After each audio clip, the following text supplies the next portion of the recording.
Hey everybody, welcome back to Out of the Ordinary. I'm Jay and this is Phil. And we're going to talk about working out and bodybuilding. And Phil's got his own personal story of how he started at the age of 14, and he says it transformed him completely. And so we're going to hear his story and talk about it, and I'll share my own not too different experience along the way. So Phil, go ahead. Yeah, the whole point I wanted to get across was that bodybuilding is more than just the physical aspect of the sport. It's mental. It's like everything else in life. There's the physical aspect and there's the mental aspect. So you're talking about like the sport. So that's a little more than just weight training. Well, the sport or the activity. I got you. I got you. I mean, some people. In other words, it's not all aesthetics. Right. Okay. Yeah. Well, it's not all physical. There's a mental component too, just like everything else in life. For sure. And so I started working out, as you mentioned, when I was 14 years old. Yeah. And it was remarkable how quickly working out changed my perspective on life. Before you get into that, just real quick, can I just ask, and we'll get back to your perspective on life. Sure. What was the genesis of starting at 14? Like what was it that made you start? Because that's a pretty early age to start lifting weights. Well, when I was young, I was a comic book fanatic. Okay. I was Marvel Comics, and I was a huge Hulk fan. Ah. You know, of course, of all these superheroes, they had great physiques. You know, they do draw them pretty big. Oh yeah, and so I remember it was probably around 1976 or so. I remember when I was a kid, you know, I'd go shopping with my parents, and we'd go to the mall, and I didn't want to go do whatever shopping they were doing. It was boring. So I would tell them, just leave me in the bookstore and pick me up when you're done.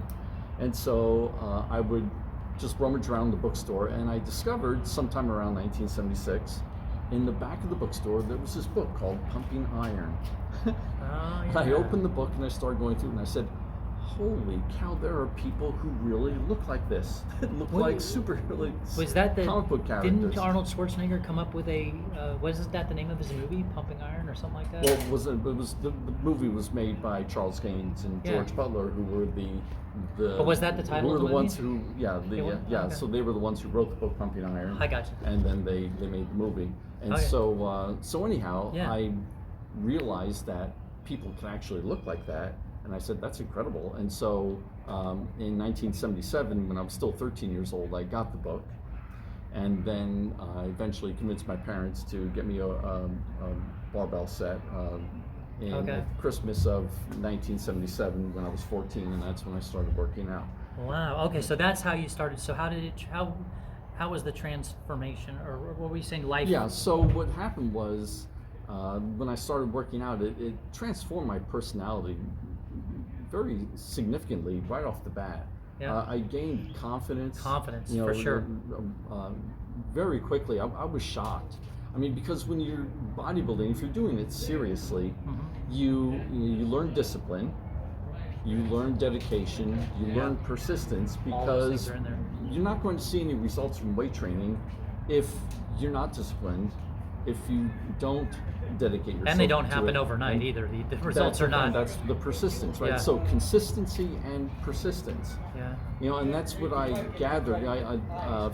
When I got my barbell set, I also got Arnold's book that he published, The Arnold Education of the Bodybuilder. Yep. And I, of course, read that book in no time and realized quite quickly that this is a long process and you can't give up on it because it's going to take a long time to see results. Yeah, can I just inject one thing into this that I'll remember from my days back then? Because I was buying, Muscle and Fitness, Flex Magazine, all the ones that were, kind of popular at the time. And I just remember, I wanted to be, huge, so I'm, down in all these protein shakes and creatine and all stuff. Meanwhile, I didn't know that all these dudes are super jacked on steroids. You know what I mean? I couldn't drink enough possibly protein powder to get quads or arms like that. But I didn't know because they're advertising it. You know what I mean? They're like, you show this massive dude drink this super shake and you'll. I'm like, no. You can only go so far without some artificial help. Right. And that bummed me out because I didn't find that out till a little bit later after I'd spent all this money and been torturing myself in the gym and also getting pretty. While it was confidence boosting, it was also, I was getting pretty bummed out because I'm like, man, I've heard of hard gainers before, but I'm in here at the gym all the time. I'm literally doing everything they say. Right. and I'm only making minimal gains, and that Right. used to kill me. Right. It was only until later that I realized that everybody was juiced to the gills, and Or you you have know, good genetics. like 'Cause super genetics. But yeah, most yeah. of them, if they were in those magazines, there's Yeah, well, very they're- few they're- natural Oh natties. yeah, but they're also gifted. Even Yeah. even if you don't have the genetics, even if you're juicing a lot, Oh, yeah. you're never going to attain that level of development. You just don't have the genetics for it. So the precursor to muscle and fitness was Muscle Builder and Power, Yeah. and then it changed to Muscle and Fitness. And Yeah. so I started getting those magazines in 1977, 1978, and there were articles. And I remember reading the articles about steroids, and they were some, not completely frank, but Yeah. they let you know that steroids are out there and people use them, and that's how you get to look like that. They weren't articles that were condoning the use of steroids; they were just stating it as a Well, fact. And yeah. and then there were also articles on genetics. I remember one article in particular in a magazine from '78 or '79 stated very clearly that a lot of bodybuilding is genetics, and if you don't have the right genetics, then your progress is going to be limited by your 100 genetics. And that really depressed me, because by Yeah. that time, after training for 3-4 years, I said, okay, Arnold looked a lot better at 17 years old than I do at 17. I probably Well, don't have the genetics. The to get like genetics that. do matter, but I also know, like I in my mid to late 20s, I took oral anabolics for a while, probably, Oh, I think you told me that and earlier. Yeah. and I mean, the level of jacked I got in like 6 months, both in terms of size, muscle gain, and just the weight I could throw up was insane. I mean, in 6 months, I delivered to myself more than I did in the previous decade, and it was just a really kind of an aha moment. And I guess my only thing is like, if you're doing it for fitness and you're doing it for a lot of good reasons and your confidence and strength and stuff like that, great.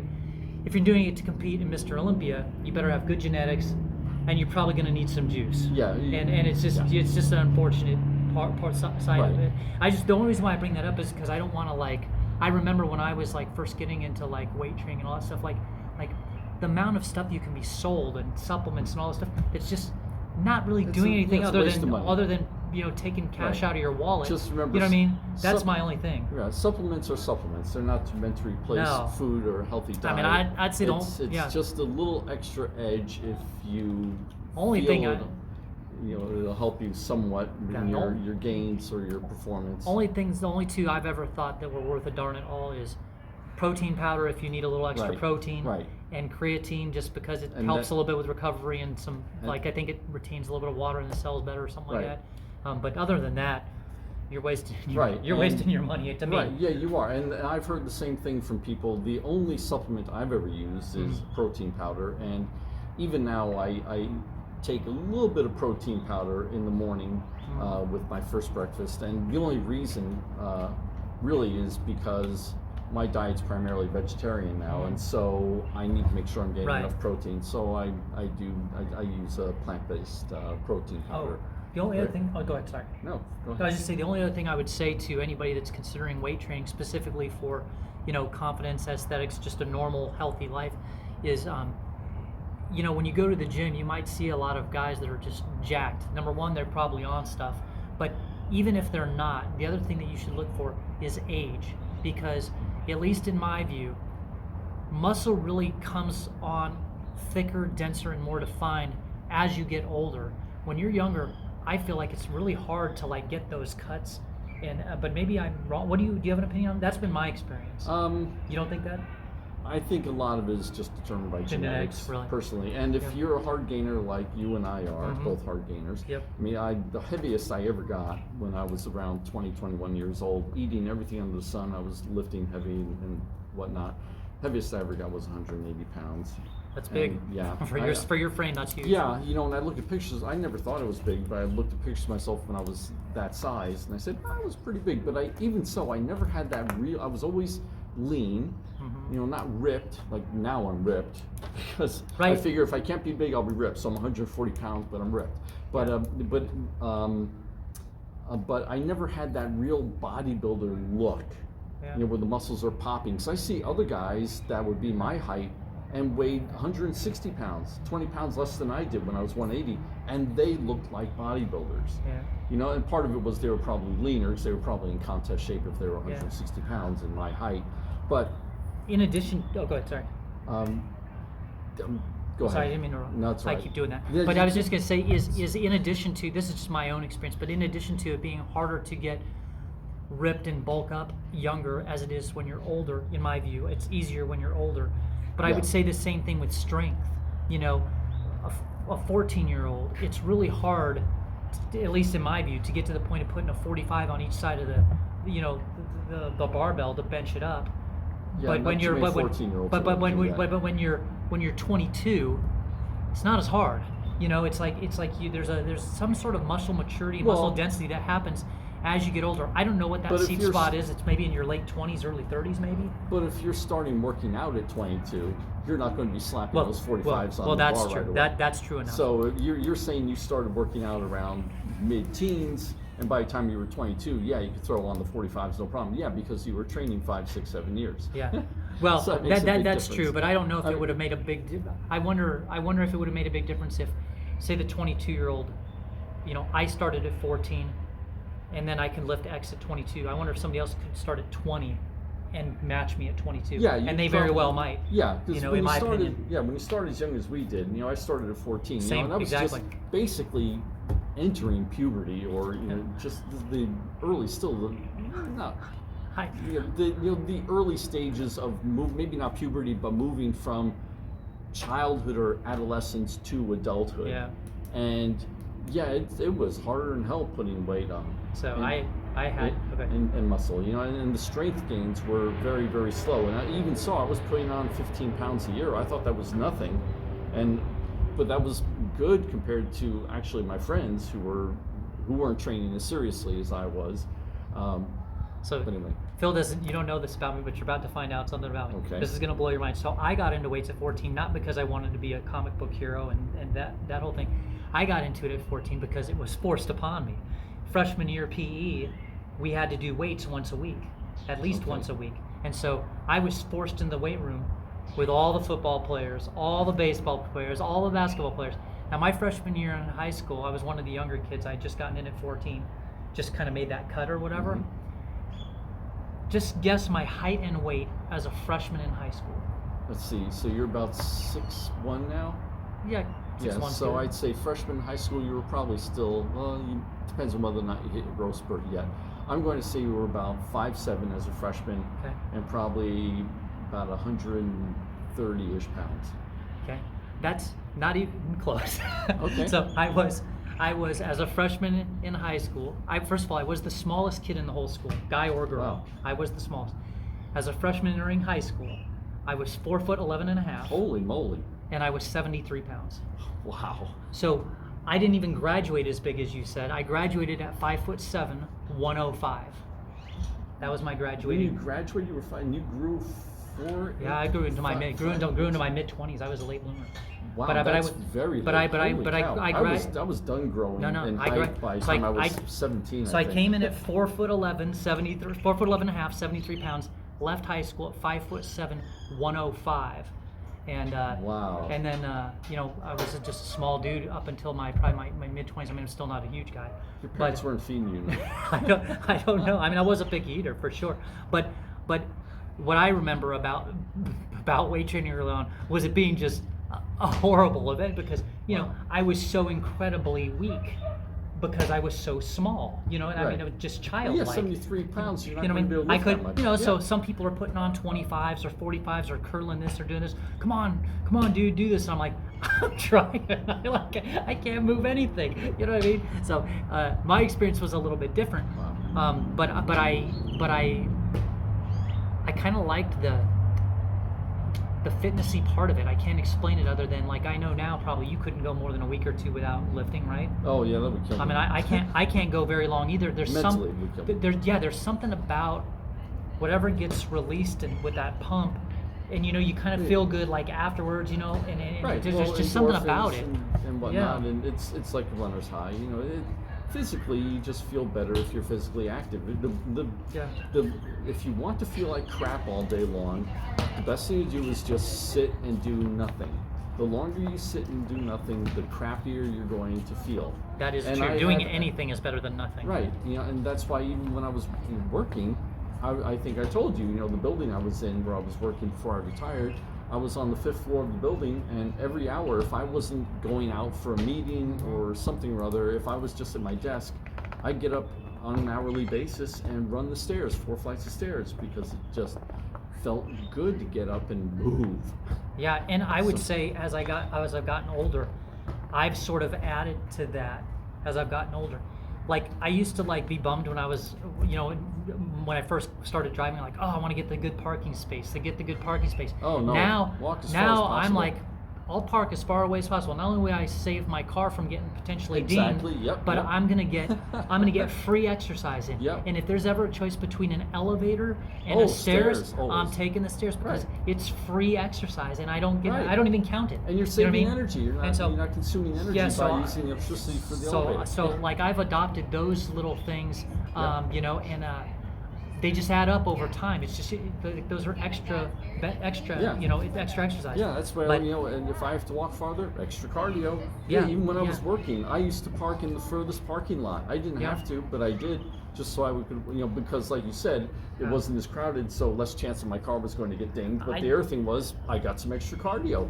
I just Good. remember 16, 17, 18, I'd be like, oh man, bummer, I gotta park way out there. Yeah, well, now that's- I'm like, I literally do not care. I'm like, I can park as far as I need to. As long as I can walk there and get there on time, I'm happy. Yep. That's it. Yep. So what else do you got there? So getting back to what I was saying Yeah. before, so when I started working out, not only did I start changing physically, it was very, very slow progress, as we're both hard gainers, so we both know that story. Yep. But I saw some changes, and I began to realize, wow, if I can actually change my physical appearance, I can change other things about my life. Mm. What I learned is self-reliance, and I developed confidence. In fact, I remember even in my freshman year, just a few months after I started working, I remember we had to talk to our counselor in high school, I think 3 times a year every trimester.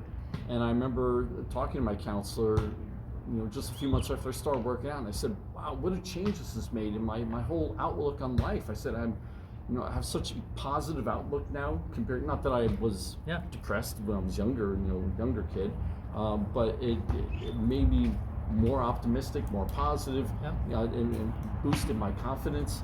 And I realized, like I said, I became more self-reliant, and I learned to realize that if I put in hard work, no matter what goal I want to achieve, if I put in the work, I'm going to get results.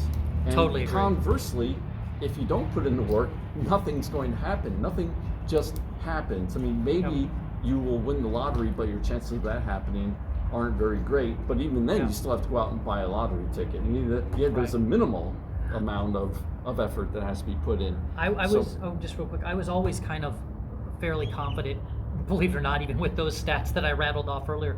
But the one thing that you just mentioned that really kind of resonated with, because I remember from weightlifting, once you start to see changes, physically, psychologically, all of it, is the one thing that I remember thinking was, I'm never stuck with what I got. I can always improve. I Yeah. can always improve my lot in life. Yeah. And I loved Yeah. that feeling of Being in control. of being in control of like my destiny. Like I can change for the better in any form. And weight training really kind of definitely helped with that confidence Yeah. for sure. Yeah, Anyway. so when I got into college, what happened was, when I came to that realization that you were just talking about, I applied that to other things in my life. So when I got into college, I majored in physics and astronomy, and Easy subjects, real Yeah. easy. Physics, super easy. And physics, I'll tell you, I never had, all through school, I was a pretty good student. I never hit any stumbling blocks until my senior year. Because my senior year, I took calculus and physics, and I realized, wow, memorization doesn't work anymore. I actually Better know the concept. I have to understand this stuff, and it's more than just understanding the concepts. It's understanding how to apply them.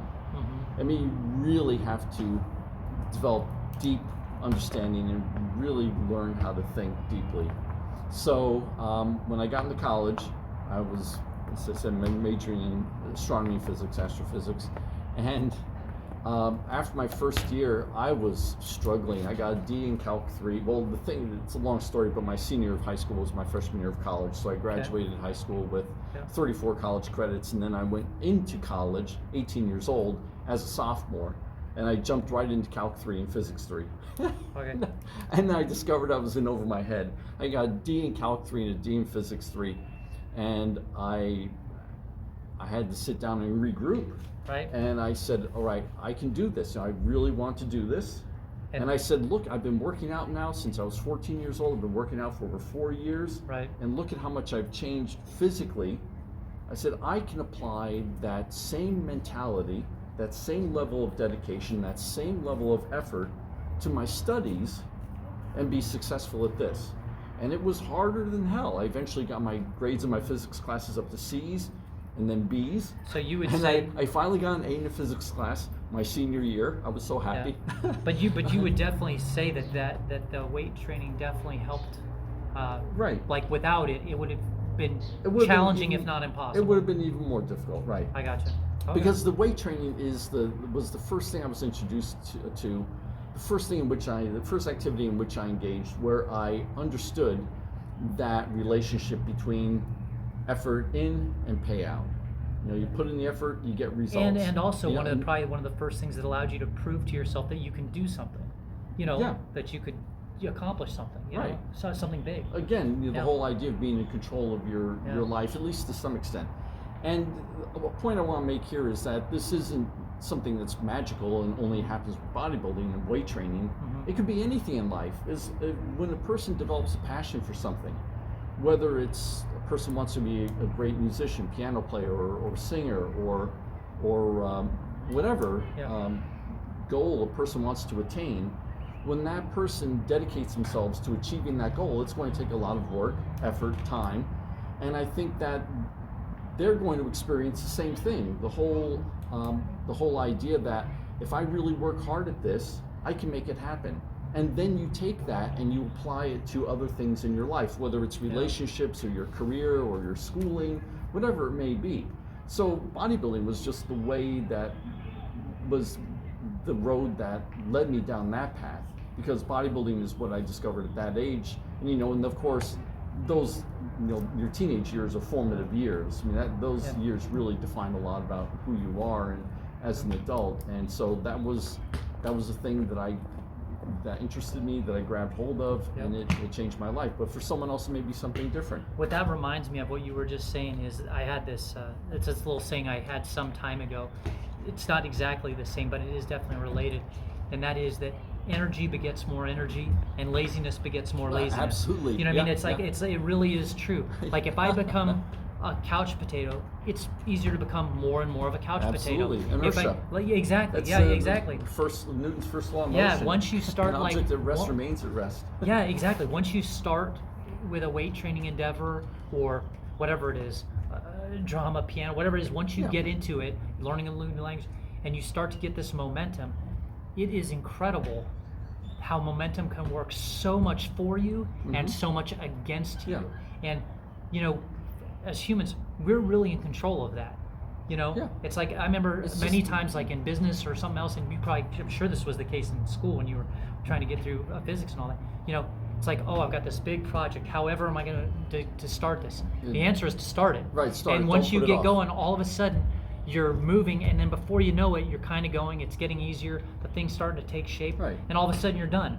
And that is one thing that's very interesting about.